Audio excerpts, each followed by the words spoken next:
Lagi rame nih soal SD Impres. Emang ada apa sih dengan SD Impres? Apakah ada yang salah dengan SD Impres? Bersama gue Vina, Agen Center. Jawaban tak terduga dilontarkan oleh Presiden Joko Widodo saat ditanya mengapa menggunakan mandor atau pengawas dari asing alias bule. Jokowi berujar jika agar kualitas IKN tidak sama dengan SD Impres. Waduh, Pak kok gitu sih jawabannya? Yap, SD Impres merupakan program kerja era Presiden Soeharto. Tujuannya adalah mempercepat pemerataan pendidikan di Indonesia agar sampai pelosok negeri. Tentu kala itu Indonesia masih PR banget dalam hal pembangunan.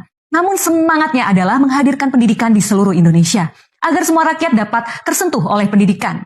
Jika kualitasnya dahulu dinilai kurang, ya sangat wajar bukan? Bagaimana Indonesia saat itu masih dalam tahap berbenah dan tumbuh. Namun dari SD Impres itu, bukankah banyak memunculkan orang-orang hebat di Indonesia? Bisa dibayangkan, gimana kalau nggak ada SD Impres? Apakah Indonesia bisa seperti sekarang? I don't think so. Menurut penelitian Esther Duflo, SD Impres ini dibangun di era Soeharto pada kurun waktu 1973 hingga 1978. Lebih dari 61.000 SD Impres dibangun kala itu. Setiap SD Impres mampu menampung hingga 500 siswa. Dan dana yang dikeluarkan hingga mencapai 500 juta US dollar. Menurut Duflo, pembangunan SD Impres ini menjadi pembangunan gedung sekolah terbesar sepanjang sejarah di Indonesia. Tujuannya apa? Tentu jelas, keadilan bagi rakyat Indonesia. Negara hadir untuk memenuhi hak pendidikan dasar warga negaranya. Dampaknya apa? Dari pembangunan itu, kenaikan taraf hidup warga Indonesia. Peningkatan ekonomi Indonesia mencapai 6 hingga 10%.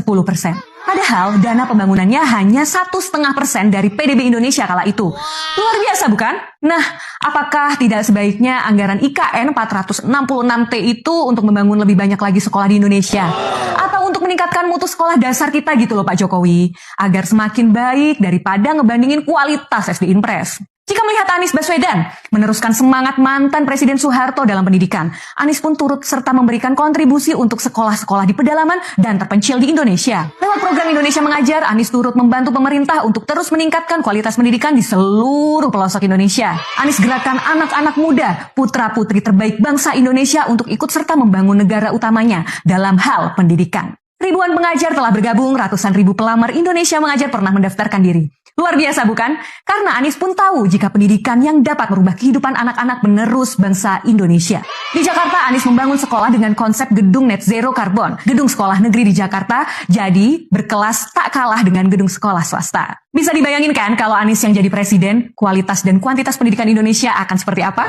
Jangan ragu lagi, 2024 ikut gerbong perubahan bersama Anies Baswedan.